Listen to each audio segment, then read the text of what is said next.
24 तास को powered by SBI life, माझ्यासाठी माझ्या जीवलगांसाठी. Associate Tanishq diamonds. Give wings to the girl within. Aircross X, प्रत्येक मोमेंटचा बॉस.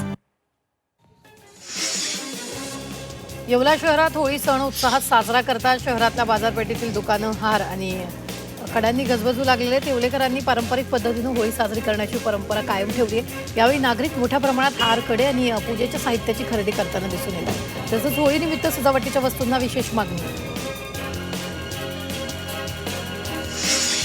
वाशीमध्ये स्मशानभूमी स्वच्छता अभियान राबवून होलिकात्सव साजरा करण्यात आला. शहरातील संकल्प फाउंडेशनच्या माध्यमातून स्मशानभूमीची स्वच्छता आणि परिसरात असलेले प्लास्टिक आणि गुटख्याचं संकलन करून होळीद्वारे विल्हेवाट लावली. तसंच यावेळी तरुण पिढीनं व्यसनापासून दूर राहण्यासाठी हा उपक्रम राबवला असल्याचं संकल्प फाउंडेशनच्या अध्यक्षांनी सांगितलं.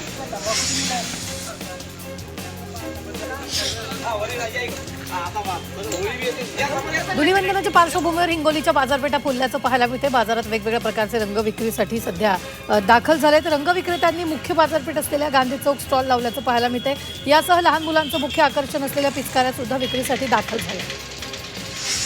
शिर्डीच्या साई मंदिरात पारंपरिक पद्धतीने होलिका दहन करण्यात आली. साई मंदिर परिसरातील गुरुस्थान मंदिरासमोर होळी पेटवून मुख्य कार्यकारी अधिकारी पूजन केले. तसंच होळी सणानिमित्त साई मंदिराला आकर्षक फुलांची सजावट करण्यात आली. तसंच साईंच्या मूर्तीला साखरेच्या गाठी काड्यांचा हार तसंच सुवर्ण अलंकार परिधान केले. वाशीमधील SMC शाळेच्या विद्यार्थ्यांनी होळीनिमित्त पर्यावरणपूरक उपक्रम राबवला. विद्यार्थ्यांनी विविध पानं आणि फुलांपासून नैसर्गिक रंग तयार केले. शाळेच्या प्रांगणात नैसर्गिक रंगानिमित्त कार्यशाळेचं आयोजन करण्यात आलं. भंडारा जिल्ह्यातील बाजारपेठांमध्ये होळी आणि रंगपंचमी सणानिमित्त उत्साहाचं वातावरण निर्माण झाले. शहरासह ग्रामीण भागातील प्रमुख बाजार रंगीबिरंगी सजावटीने नटले असून ग्राहकांची लक्षणीय गर्दी दिसून येते. विविध प्रकारचे गुलाल, हर्बल रंग, आकर्षक पिचकाऱ्या तसंच खास सणानिमित्त टी-शर्ट यांची मोठ्या प्रमाणावर विक्री होते. पुणे मार्केट यार्ड उद्या धुलीवंदन निमित्त बंद राहणार आहे. पुण्यातील छत्रपती शिवाजी मार्केट यार्डातील फळं, भाजीपाला, फुलं, पानं तसंच मोशी येथील उपबाजाराचं कामकाज बंद ठेवण्यात येईल. त्यामुळे शेतकऱ्यांनी शेतमाल विक्रीला पाठवू नये असं आवाहन कृषी उत्पन्न बाजार समितीकडून करण्यात आलं.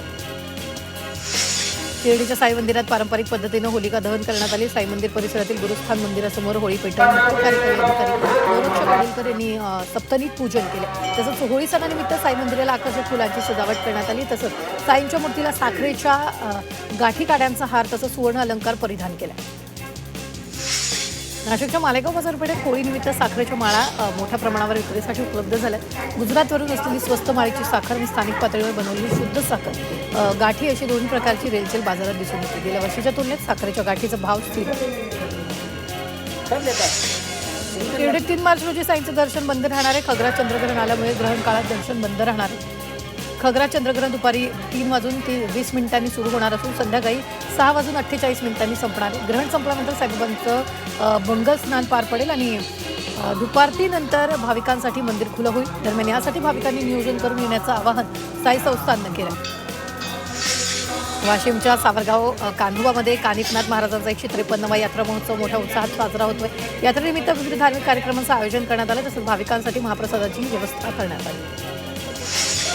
छत्रपती संभाजीनगरच्या वेरूळमधील कृष्णेश्वर महादेव मंदिर मंगळवारी खग्रास चंद्रग्रहणामुळे दर्शनासाठी बंद राहणार आहे. ग्रहणाच्या कालखंडात मंदिराचे दरवाजे बंद ठेवण्याची परंपरा असताना मंदिर प्रशासनानं दर्शनाचं वेळापत्रक जाहीर केले. त्यामुळे दुपारी 3 ते 7 या वेळेत भाविकांना गाभाऱ्यात प्रवेश किंवा दर्शन घेता येणार नाही. नाशिकच्या निफाडमधील विंचूर विठ्ठलवाडी येथील मानाची काठी मडीच्या दिशेनं प्रस्थान झाली. मडी इथं कानिफनाथांचा यात्रा उत्सव हा होळीपासून ते गुढीपाडवापर्यंत चालत असतो. या कानिफनाथाच्या काठी पायी यात्रेत नागरिक मोठ्या संख्येने सहभागी झाले. पुण्यातील श्रीमंत दगडूशेठ मंदिरात गणपती बाप्पाला 2000 किलो द्राक्षांचा महानैवेद्य दाखवण्यात आला. नाशिकच्या सह्याद्री फार्म्स शेतकऱ्यांनी पिकवलेल्या रसायनमुक्त आणि निर्यातक्षम 2000 किलो काळी, हिरवी आणि लाल द्राक्षांची आरास गाभारा आणि सभामंडपात करण्यात आली. हा द्राक्षांचा प्रसाद भाविकांसह अनाथाश्रम, वृद्धाश्रम आणि ससून रुग्णालयात होणार आहे. जळगावमध्ये केशव स्मृती प्रतिष्ठानच्या वतीने 10व्या आचार्य अविनाशी पुरस्कार सोहळ्याचं आयोजन करण्यात आलं. कोल्हापूरच्या अवनी फाउंडेशनच्या अनुराधाताई भोसले या 10व्या आचार्य अविनाशी पुरस्काराच्या मानकरी ठरल्या. त्यांनी वीटभट्टी कामगार आणि निराधारांना आधार दिला. येवल्यात मनसेकडून मराठी भाषा गौरव दिन साजरा करण्यात आला. मनसेनं वारकरी संप्रदायातील भाविक तसंच ज्येष्ठ नागरिकांचा सन्मान करून मराठी संस्कृती आणि परंपरा.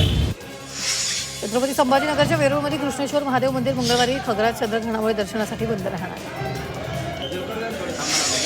नाशिकच्या निफाडमधील विंचू विठ्ठलवाडीतील मानाची काठी मडीच्या दिशेने प्रस्थान झाली.